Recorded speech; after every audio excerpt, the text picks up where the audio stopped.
ഇത് രാമകഥ ഭാഗം 14. അധികാരത്യാഗമെന്ന മഹാപാഠമാണ് രാമായണം ലോകത്തിന് നൽകുന്ന ഏറ്റവും വലിയ സന്ദേശം. രാമൻ അതിൻ്റെ മൂർത്തിമത് ഭാവവുമാണ്.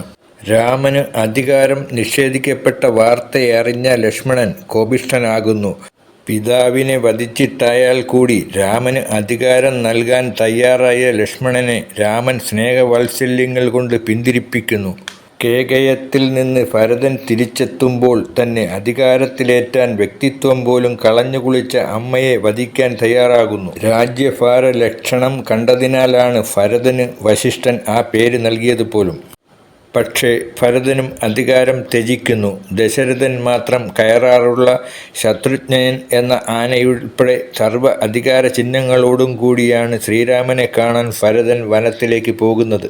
രാമൻ ഭരതനെ മടക്കി അയക്കുകയാണ്. രാമനും ഭരതനും വേണ്ടാത്ത അധികാരത്തിൽ ലക്ഷ്മണനോ ശത്രുഘ്നനോ തെല്ലും താൽപ്പര്യവുമില്ല.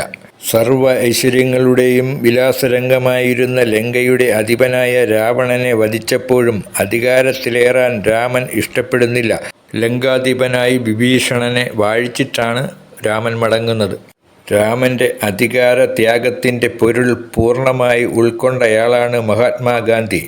അദ്ദേഹം വിഭാവനം ചെയ്ത രാമരാജ്യം ശുദ്ധമായ ജനാധിപത്യത്തിൻ്റെ മഹത്തായ സങ്കല്പമാണത്.